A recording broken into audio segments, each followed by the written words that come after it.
Gracias, Jorge. Gracias, Eli. Buenos días.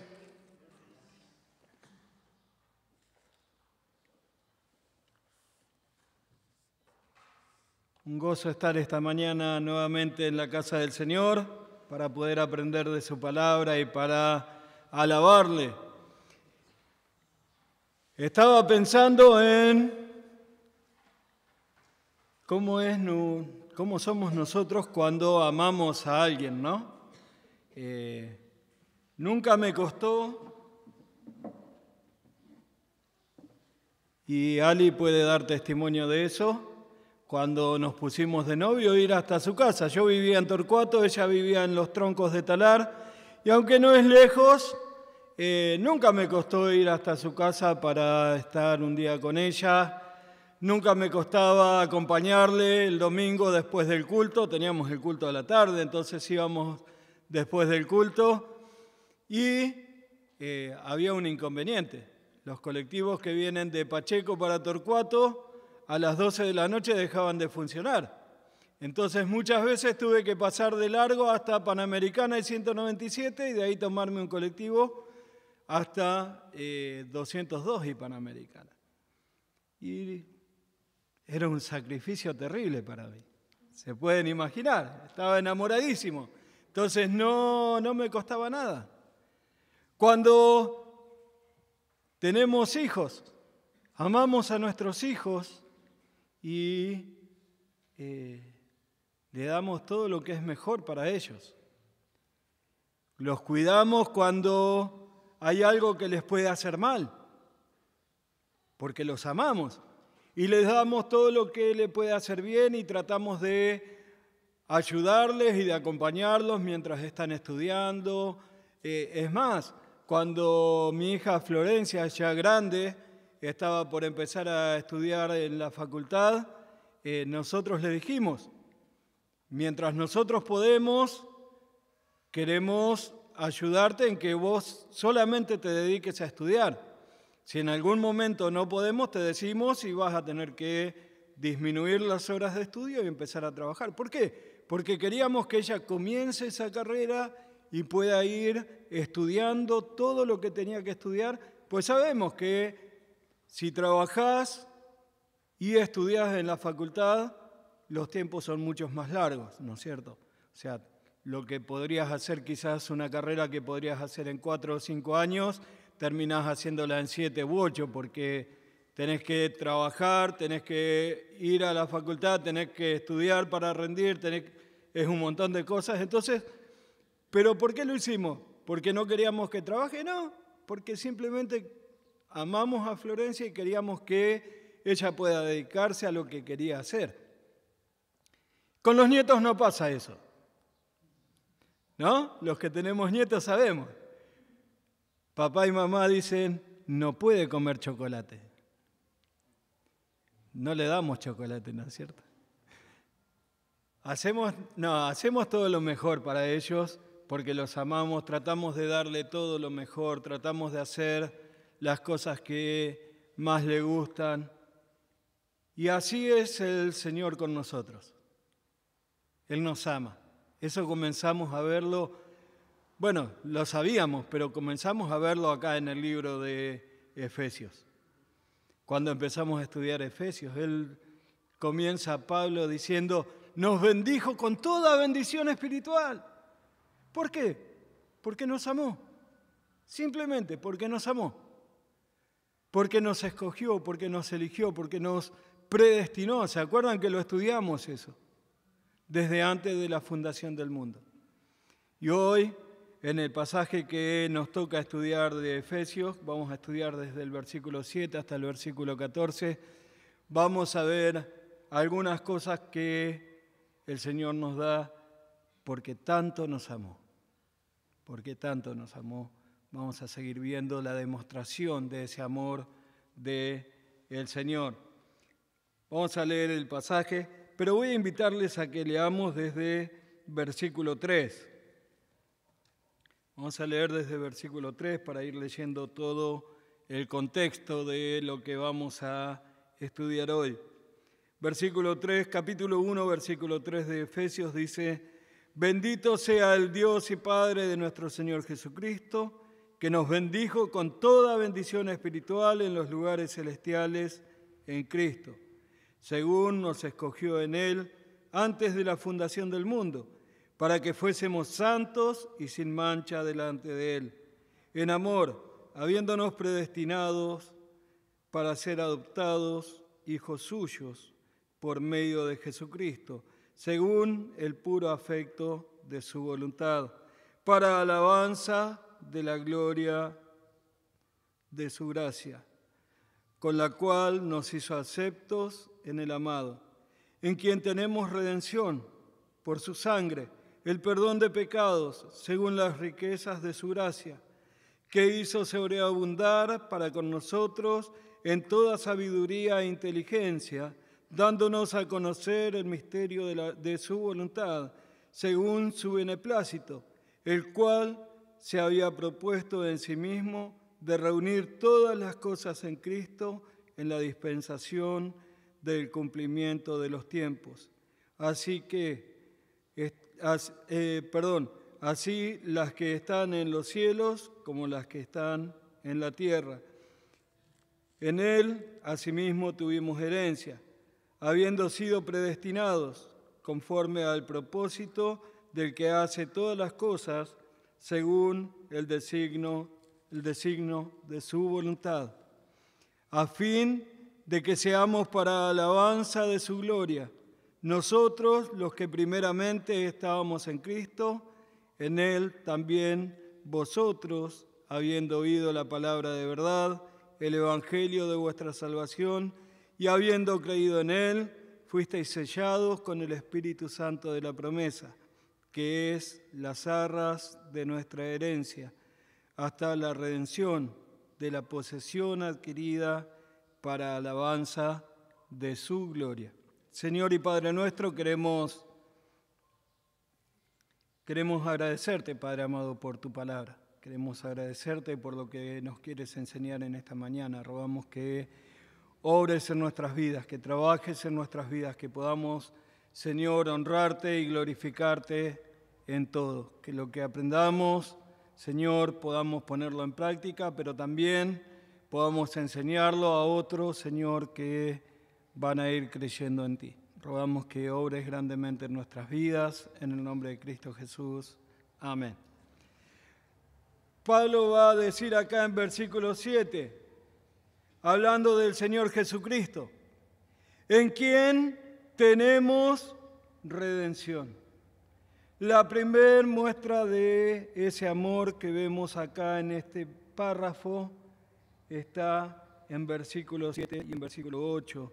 Él nos da redención. Él nos redimió. Él nos redimió. Se dice que en la época del Nuevo Testamento, cuando Pablo está escribiendo esto, había alrededor de 6 millones de esclavos. Muchísimos. Pero era algo normal. No era como hoy día. Hoy en día hay muy pocos lugares en los que quedan esclavos. Hoy en día nos manejamos con patronal y empleados. Sobre todo acá en este país, ¿no es cierto? Tenemos la gente que son los patrones y los que somos empleados. Y en ese momento no. En ese momento había esclavos que eran traídos del cautiverio, esclavos que eran tomados cuando surgía una guerra y el pueblo el pueblo que ganaba la guerra tomaba a los que quedaban de ese pueblo al que le ganaron y los llevaban como esclavos. Entonces, con 6 millones de esclavos, en ese momento también lo que había, que era algo muy común, muy normal, era un mercado de esclavos. Un mercado donde vos ibas, o sea, vos con plata, ¿no es cierto? Uno que tenía plata iba y decía: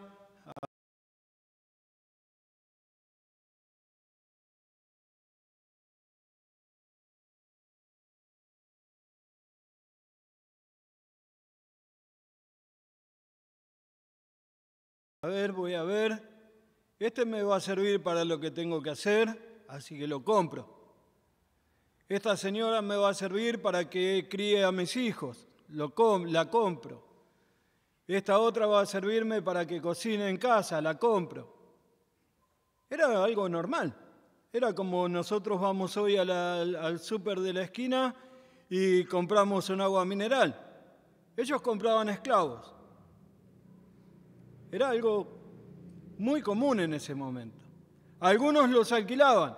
Decían, necesito a alguien que are la tierra, pero lo necesito por un día. Entonces no lo quiero comprar, porque si lo compro lo tengo que tener después bajo mi tutela. Entonces iban, lo alquilaban por un día, 2 o 3, y después lo devolvían. Y eso era algo que pasaba muy normalmente, muy comúnmente.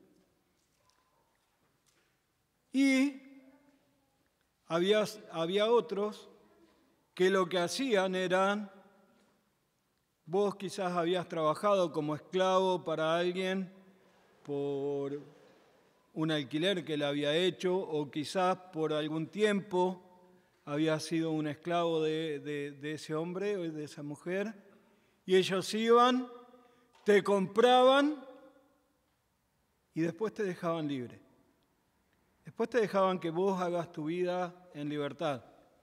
Eso es redención. Eso es la redención. Ellos redimían a ese esclavo comprándolo, pagando el precio que el que lo estaba vendiendo pedía, y después lo dejaban ir, lo dejaban libre. Le decían, vos ahora sos un hombre, sos una mujer libre, podés hacer tu vida como cualquier otro de este pueblo. Eso era la redención.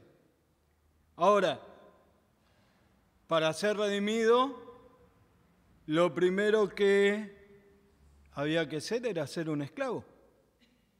Si no eras un esclavo, no necesitabas ser redimido, eras libre. Entonces, ¿por qué el Señor tiene que redimirnos a nosotros?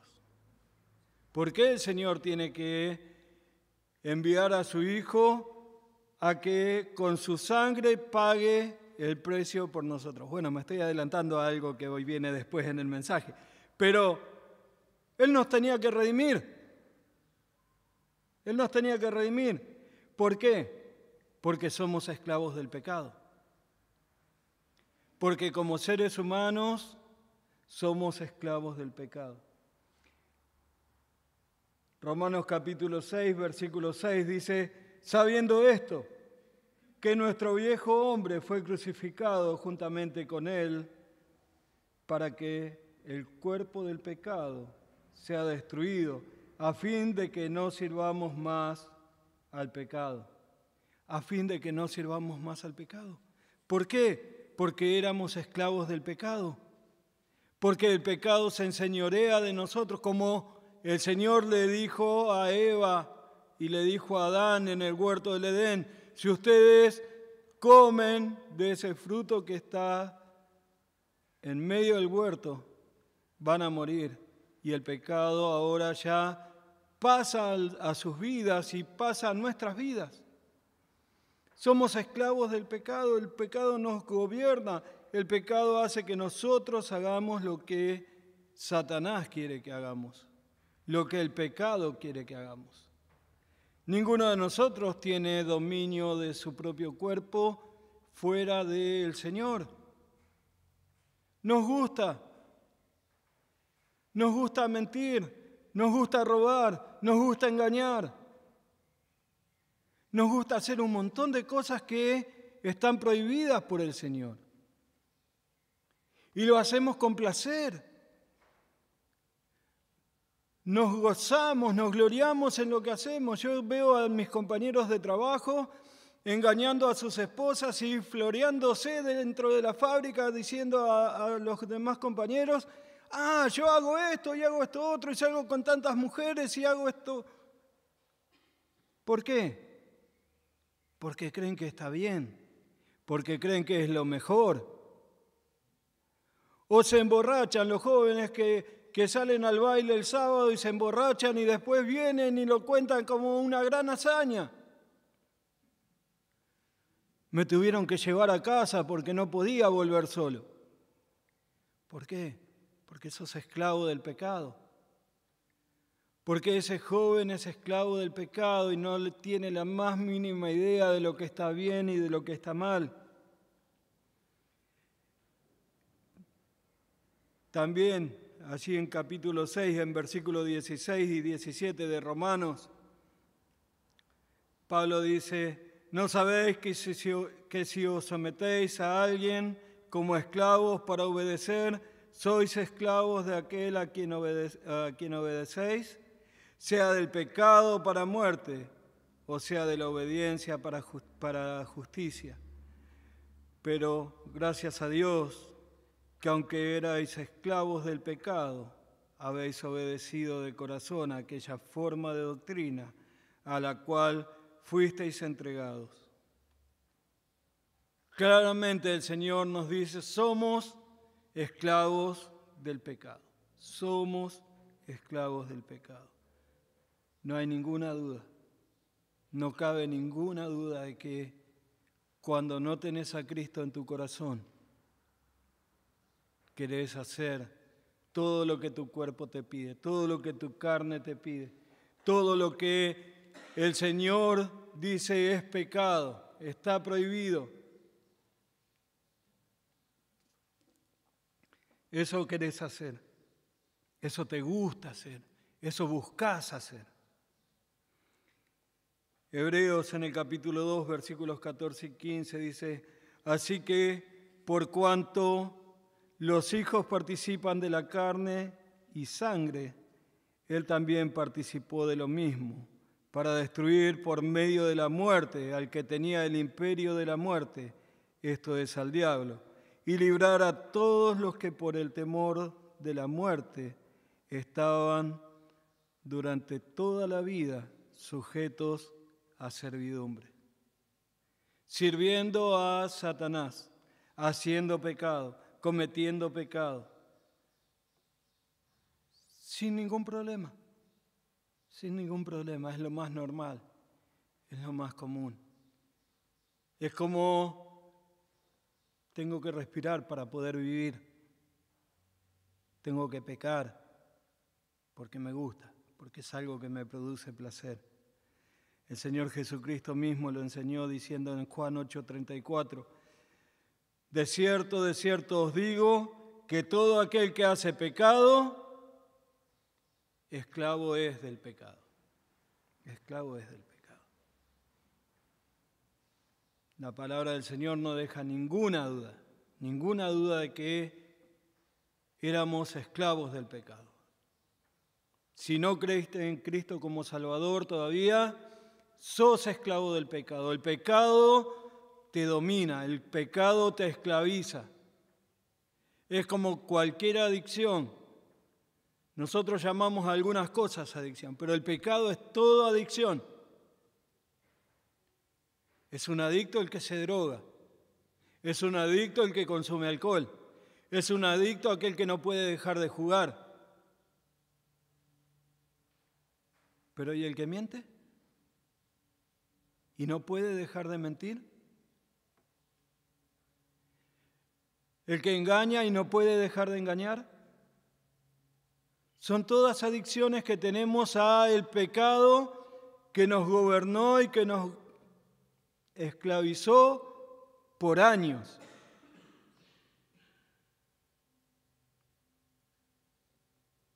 Entonces, como éramos esclavos,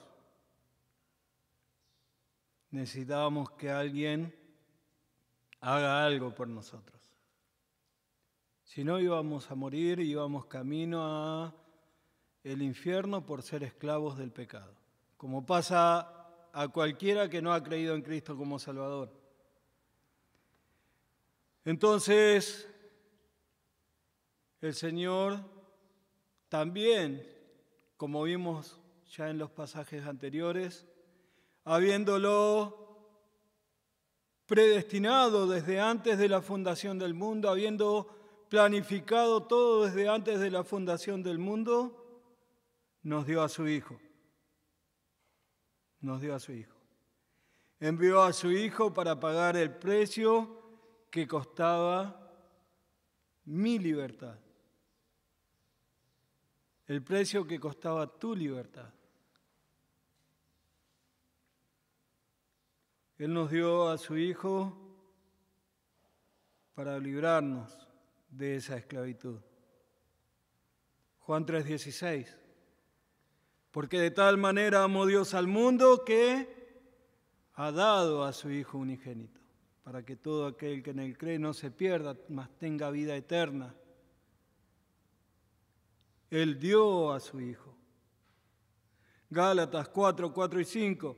Por cuanto vino el cumplimiento del tiempo, Dios envió a su Hijo, nacido de mujer y nacido bajo la ley, para que redimiese a los que estaban bajo la ley, a fin de que recibiésemos la adopción de hijos. Acá Pablo también es bien claro, el Hijo vino para redimirnos, para hacernos libres de la esclavitud del pecado. Él dio a su Hijo. El Hijo se dio a sí mismo para que vos y yo pudiésemos ser libres de esas cadenas que nos ataban al pecado.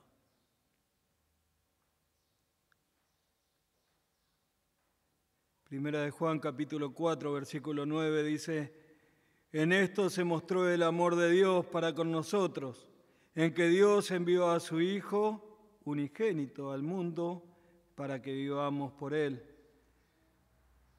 Para que vivamos por Él. Dios nos ama. Dios envió a su Hijo. Dios nos dio a su Hijo para que nosotros tengamos vida eterna, para que nosotros podamos ser libres del pecado. Pero no solamente nos muestra la palabra que éramos esclavos del pecado, y no solamente nos muestra que Dios envió a su Hijo, sino que Él nos compró. Él nos compró. Ya lo vimos en estos pasajes que hemos leído.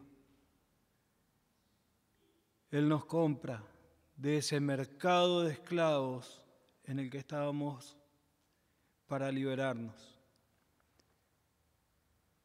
Esto ya pasaba con el pueblo de Israel.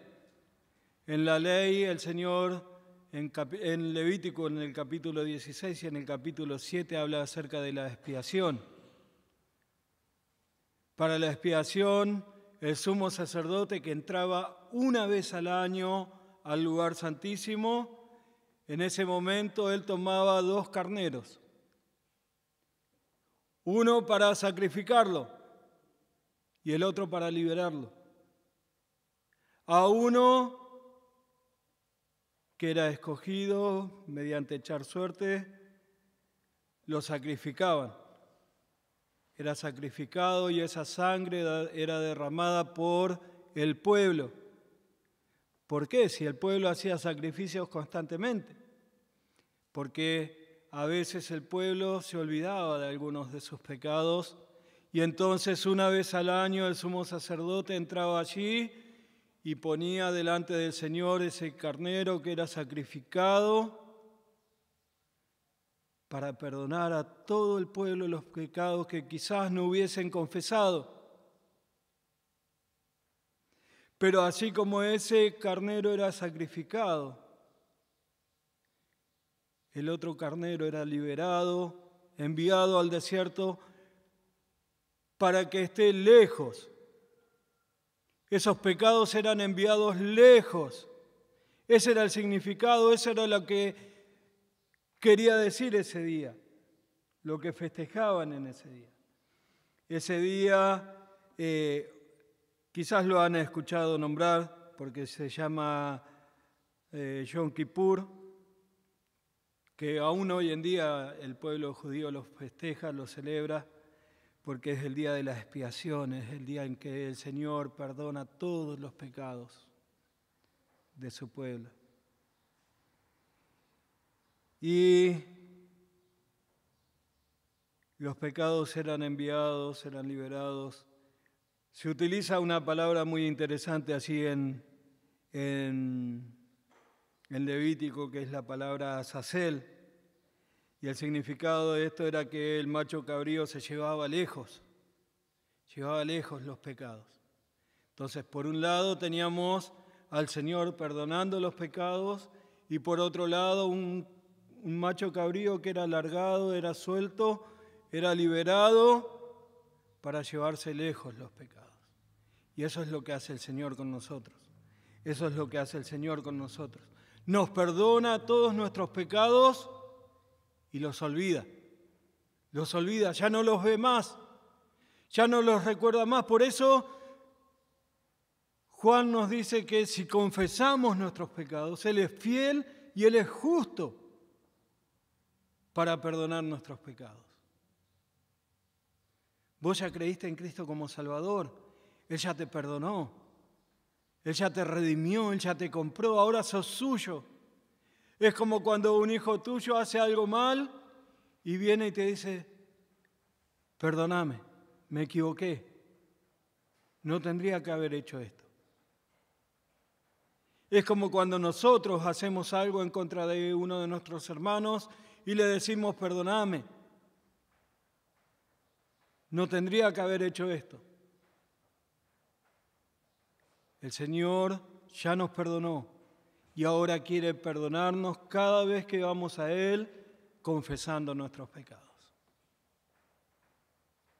Confesando nuestros pecados.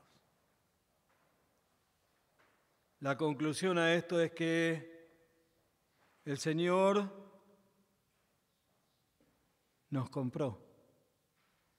A veces he escuchado a algunos decir, no puede ser tan fácil.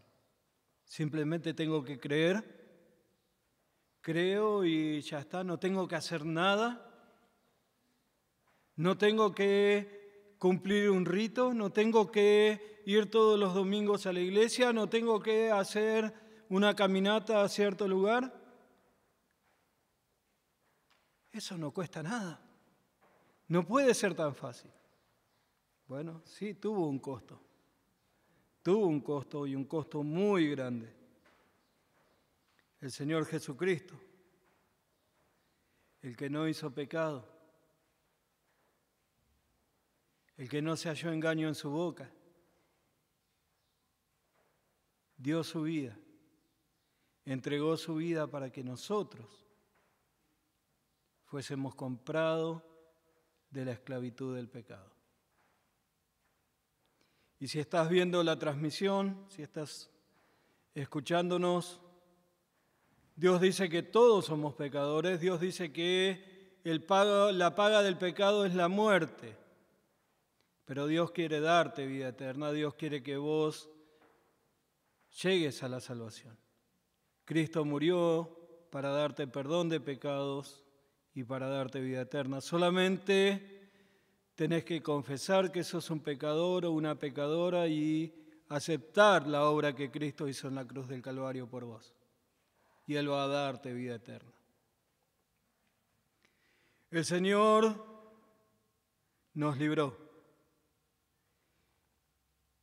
El Señor nos redimió. El Señor nos sacó de esa esclavitud.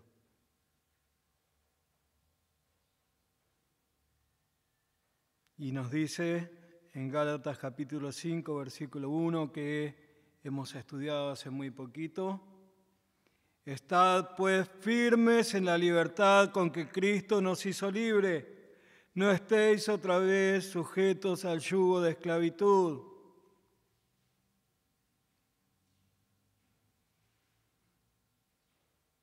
Esa es nuestra tarea ahora.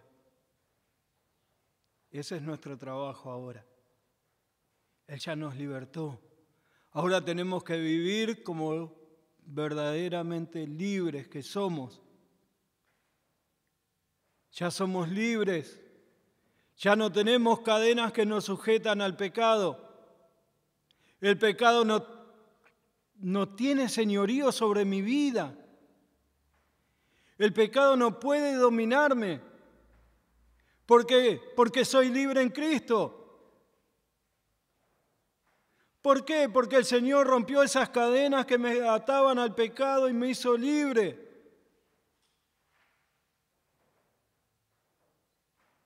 ¿Y entonces? Sí, Pablo lo decía, ¿no es cierto? ¿Quién me librará de este cuerpo de muerte? Lo que no quiero hacer, eso hago, y lo que quiero hacer no lo hago. Porque somos pecadores, porque vamos a pecar hasta el día que muramos. Pero si vos vivís cada día cometiendo el mismo pecado, sin que ni siquiera se te mueva un pelo, quiere decir que seguís como un esclavo al pecado. Seguís viviendo como si Cristo no hubiese sido sacrificado por vos. Seguís viviendo como si la vida fuese igual que la de antes.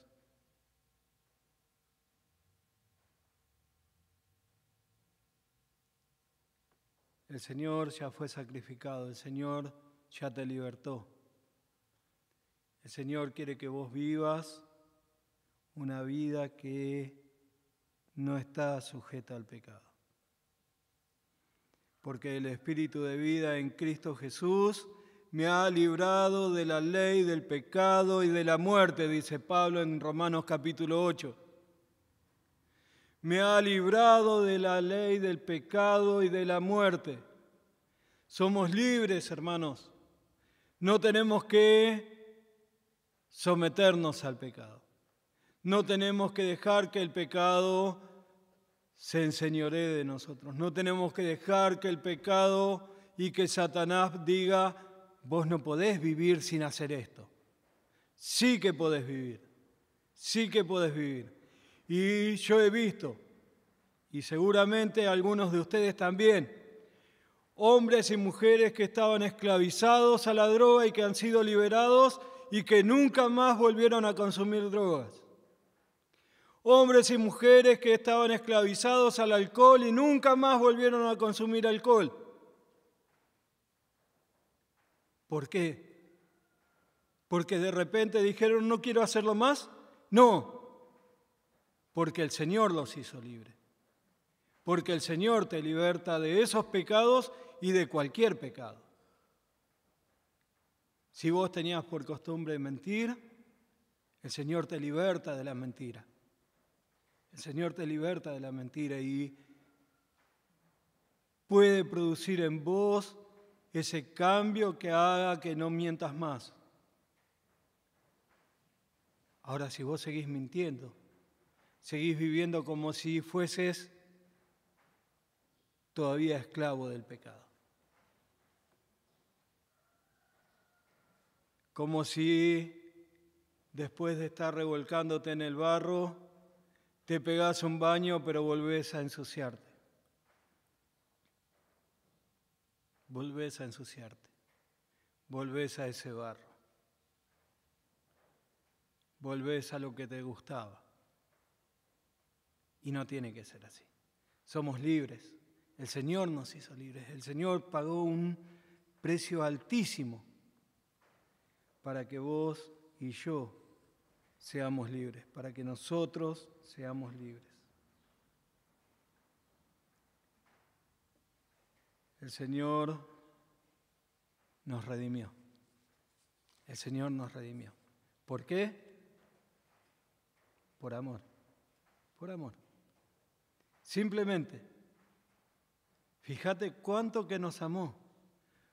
Él dice que nos bendijo con toda bendición espiritual. Nos eligió antes de la fundación del mundo.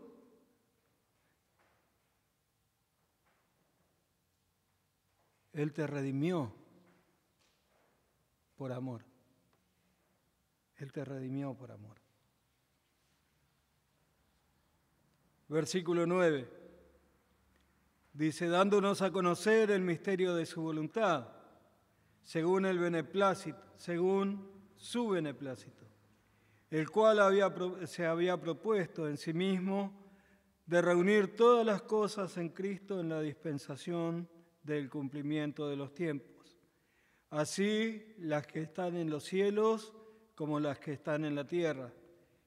En Él mismo tuvimos herencia, habiendo sido predestinados conforme al propósito del que hace todas las cosas según el designio de su voluntad, a fin de que seamos para alabanza de su gloria, nosotros los que primeramente esperábamos en Cristo. Lo segundo que vemos que el Señor hace por amor a nosotros, nos dio a conocer un misterio. Nos dio a conocer un misterio. Un misterio que dice la palabra que estaba guardado desde los siglos. Un misterio que en el Antiguo Testamento nadie, absolutamente nadie sabía. Los profetas profetizaron acerca de este misterio, pero aún ellos no sabían bien de qué era lo que se trataba. Un misterio que fue escondido por décadas, por siglos. Y Dios nos eligió a nosotros para revelarnos ese misterio. Dios te eligió a vos, me eligió a mí, para revelarnos ese misterio. Y ese misterio es que nosotros, que no éramos el pueblo escogido por Dios, nosotros que éramos los gentiles, podíamos tener salvación, podíamos formar parte de su iglesia. Todo el Antiguo Testamento el Señor trató con Israel. Trató con Israel, trató con su pueblo. Le condujo a la tierra que le había prometido. Le dio la victoria sobre los pueblos que habitaban allí. Los llevó al cautiverio porque desobedecieron, pero después los rescató. Los sacó de ese cautiverio. Otra vez los volvió a llevar a otro cautiverio y volvió a liberarlos.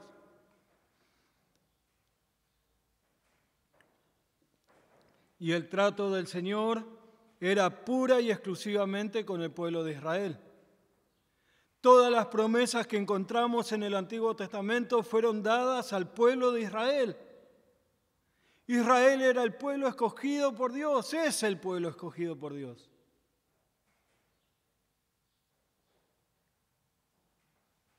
Y había algunos gentiles que entraban, pero se convertían al judaísmo. Ahora empezaban a tomar todos los ritos que el pueblo de Israel hacía. Cumplían con toda la ley, tenían que obedecer al Señor y tenían que servir al Señor y amaban al Señor y a veces más que el pueblo propio de Israel. Pero ellos tenían que entrar al pueblo de Israel. Ellos tenían que ir al pueblo de Israel. Ahora, ¿qué pasa?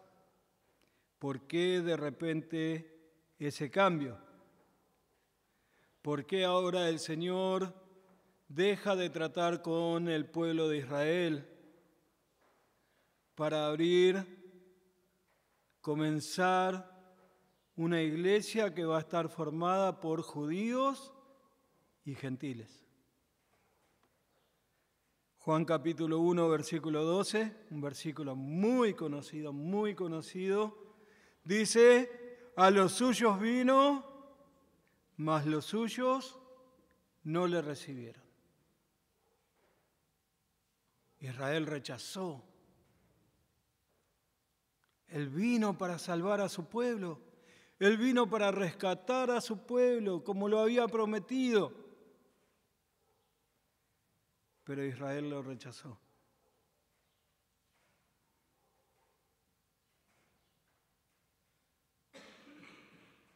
Israel había rechazado al Mesías. Y entonces ese versículo continúa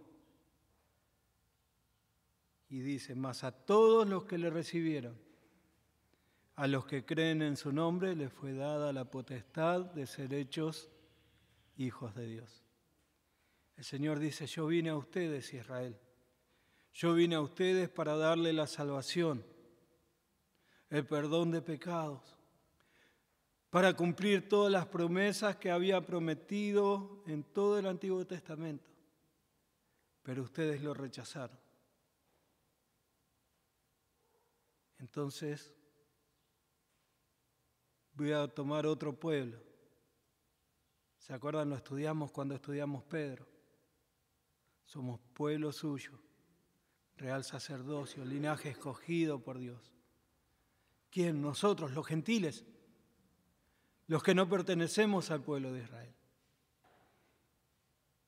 Y por supuesto la iglesia está formada por judíos y por gentiles, porque hay muchos judíos que han creído a través de la historia y en todo el mundo. Pero no es todo el pueblo de Israel. El Señor va a seguir tratando con ellos más adelante. El Señor va a cumplir todas las promesas que le hizo al pueblo de Israel, pero eso va a ser más adelante. Mientras tanto estamos nosotros. La dispensación de la que habla acá el Señor, que es la iglesia. Es la iglesia. La salvación por fe. La salvación por gracia. Por creer en Cristo.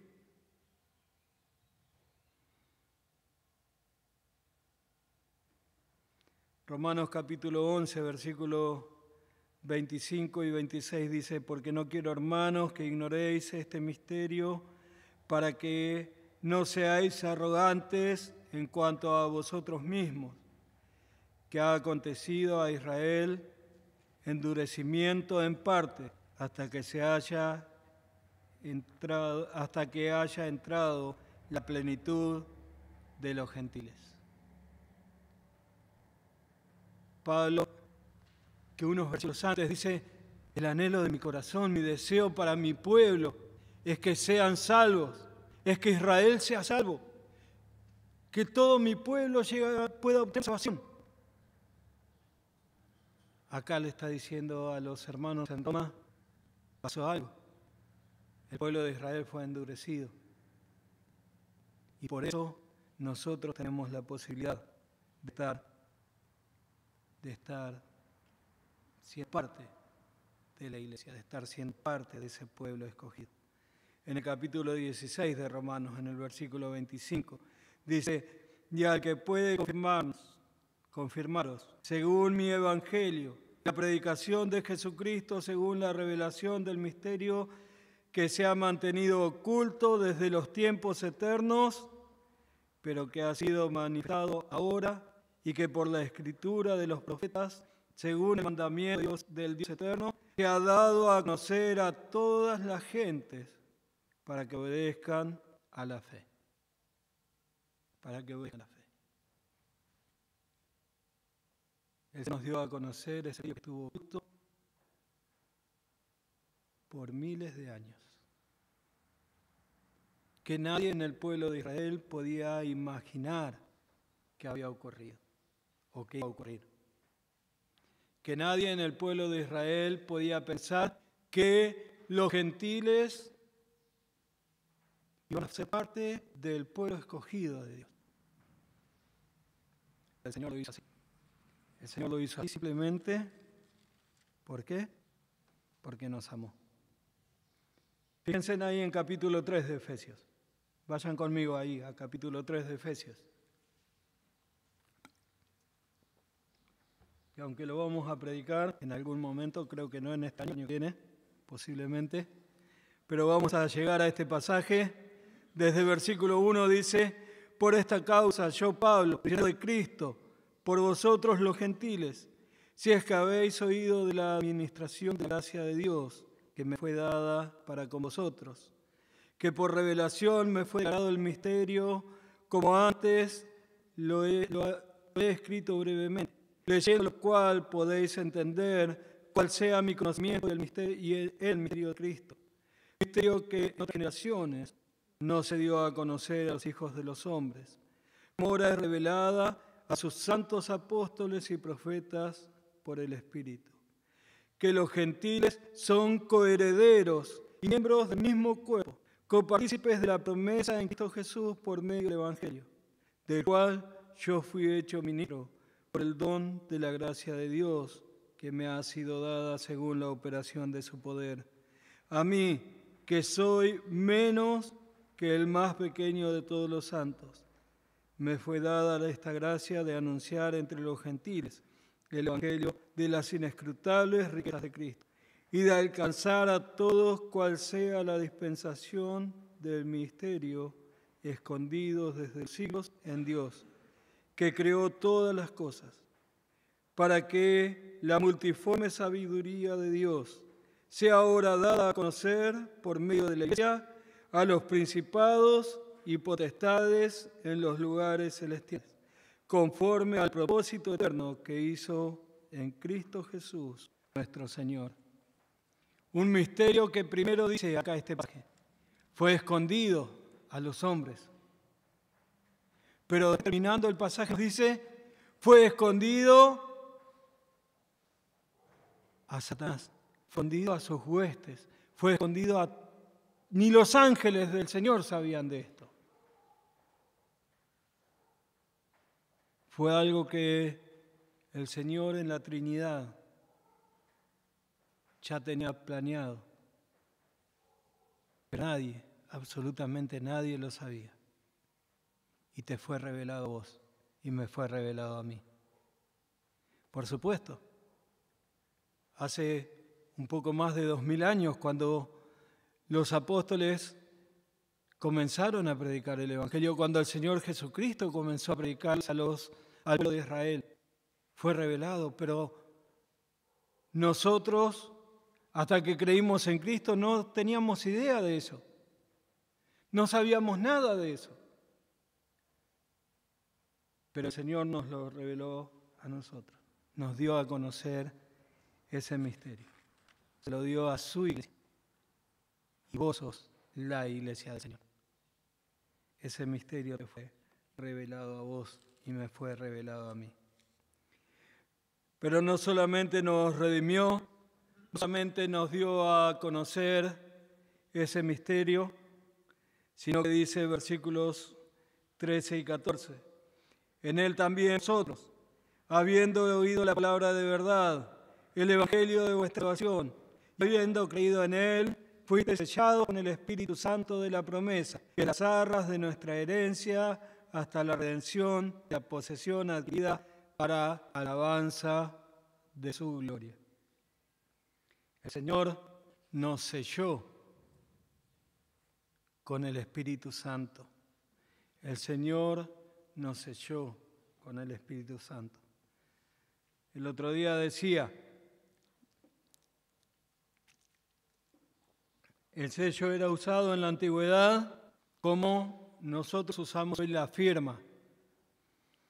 Tenés un documento que es muy importante, tenés un contrato que es muy importante, podés poner tu firma, tenés que poner tu aclaración, tenés que poner tu DNI. Y en algunos casos tenés que poner tu huella digital, es única. Así era el sello en ese tiempo. El sello era algo que ponía un compromiso, era algo que era un derecho.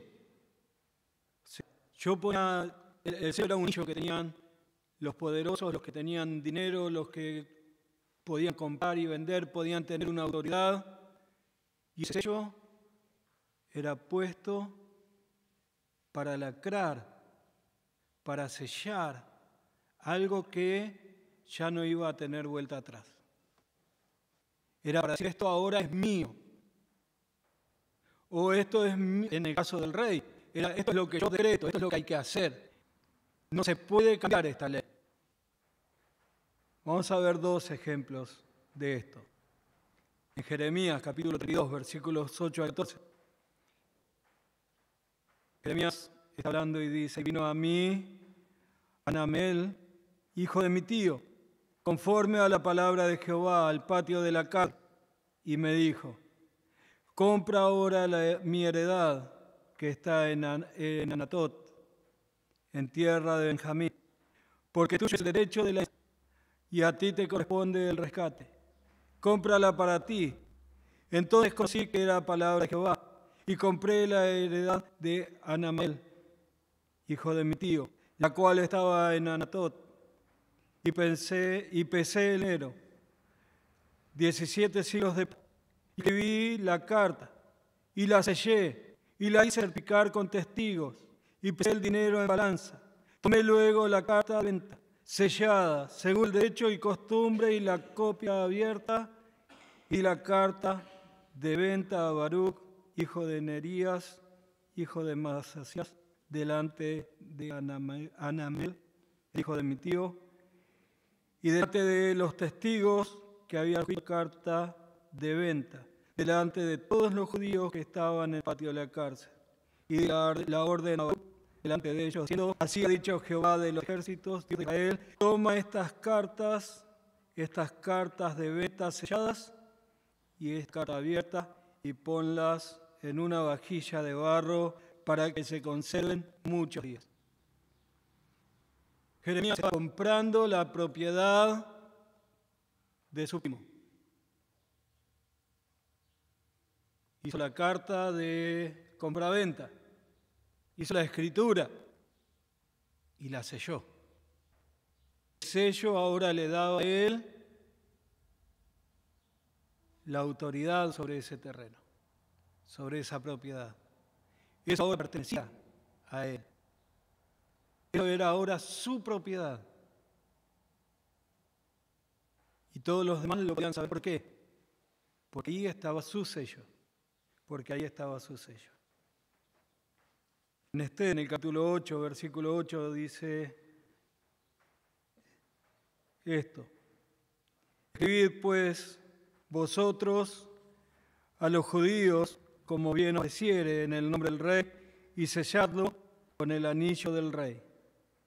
Porque un edicto que se escribe en nombre del rey y se sella con el anillo del rey no puede ser revocado. No puede ser revocado. El rey había puesto un edicto, el rey lo había sellado y nadie, absolutamente nadie, podía cambiar. Ni siquiera, que lo vemos en el libro de Daniel, ni siquiera el propio rey podía volver atrás con esa ley que él mismo había sellado. Daniel 6:17 dice, y fue traída una piedra y puesta sobre la puerta del foso, Daniel en el foso de los leones, la cual selló el rey con su anillo y con el anillo de sus príncipes, para que el acuerdo acerca de Daniel no se alterase. Si vemos el contexto del mensaje, dice, el rey no quería, a Daniel, no quería que fuese al foso de los leones, pero él ya había escrito un edicto, ya lo había sellado, y Daniel fue llevado al foso de leones. Y cuando fue puesto en el foso de los leones, pusieron una piedra y sellaron esa piedra. Nadie podía moverlo, nadie podía abrirlo, excepto el rey o los que el rey mandase. Pero no se podía alterar nada de eso. El apóstol dice que el Señor nos compró, nos redimió con la sangre de Cristo, dio el Espíritu Santo como un sello de que ahora somos suyos. Satanás ya no tiene dominio sobre mi vida. Satanás no tiene dominio sobre tu vida. Vos tenés el Espíritu Santo, que es el sello que Dios pone para que sepa que no puede tocarte, que Él no puede hacer nada en contra tuyo sin la autorización de Dios. ¿Se acuerdan en el libro de Job? Cuando Satanás viene al Señor y dice, vengo de rodear el mundo, y le dice, no pensás que Job te teme simplemente porque vos le das todo lo que él quiere tener. El Señor tiene que autorizar a Satanás a que empiece a tocar sus cosas. Y destruye primero sus bienes, destruye su familia y después toca su salud. Pero todo con autorización del Señor. Si no, no tenía ningún derecho sobre Job. Así que vos y conmigo. Satanás no puede hacer nada en tu vida que sea autorizado por el Señor. El pecado no puede hacer nada en tu vida si vos no lo dejás, porque vos sos libre, porque vos tenés el Espíritu Santo dentro tuyo que mora y que te convence de pecado. Si vos pecás y seguís con tu vida como si nada, yo te invito a que pienses, a que reflexiones si en verdad creíste en Cristo como Salvador. Porque cuando tenés el Espíritu Santo dentro tuyo, pecás y inmediatamente querés arrepentirte. Pecás y enseguida decís, perdón, Señor, no quería hacer esto, no quería comportarme de esta manera.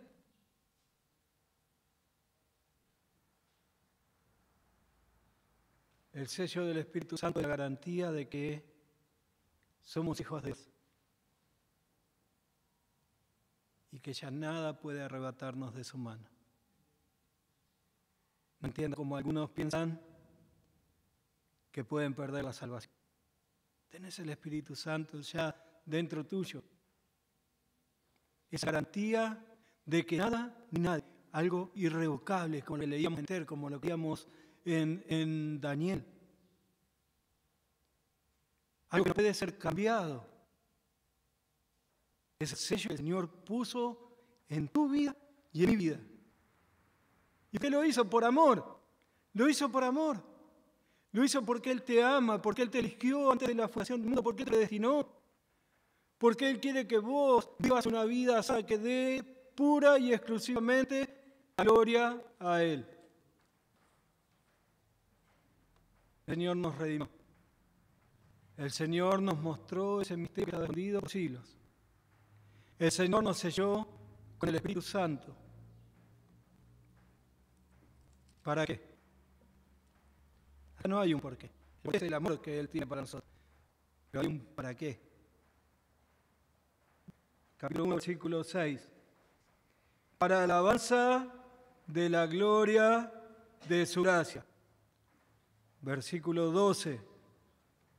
A fin de que seamos para alabanza de su gloria. Versículo 14. Al final, para alabanza de su gloria. Alabanza de su gloria. Él lo hizo por amor a nosotros, para que su nombre sea glorificado, para que su nombre sea alabado, para que cada día cuando nos despertemos demos gracias a Dios por la vida eterna que nos dio. Hablábamos hace un rato con Juan, que hoy es su cumpleaños, y él me decía, como me dijo una hermana, es un año que ya perdí, un año menos. No, ojalá, Juan, que este año haya sido para alabanza de su gloria.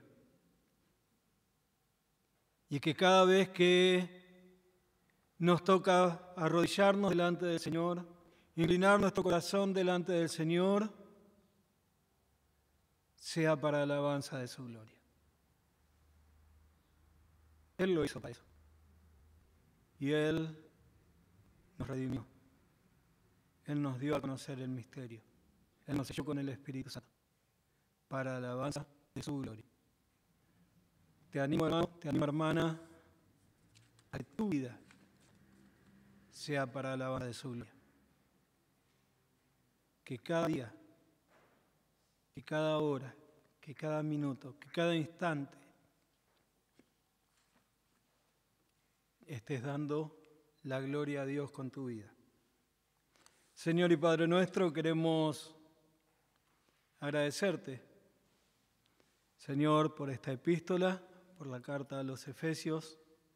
Agradecerte porque en ella podemos aprender, Señor, cosas tan maravillosas, tan hermosas que han sucedido en nuestras vidas, simplemente por el puro afecto de tu voluntad. Simplemente porque nos amaste. Es hermoso pensar y sentirnos tan amados, Señor. Tan amados por ti que no escatimaste ni a tu propio Hijo, sino que lo entregaste para que fuésemos salvos por Él. Rogamos, Padre, que podamos ahora vivir vidas que te glorifican a ti, vidas en santidad, vidas que te honran, vidas que te dan todo a ti, Señor. Pedimos esto en el nombre de tu Hijo amado Jesucristo. Amén.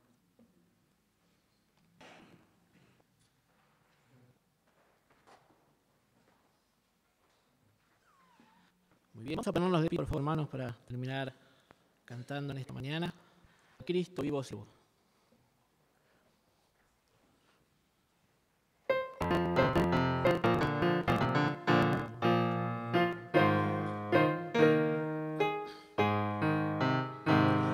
Al Cristo vivo sigo.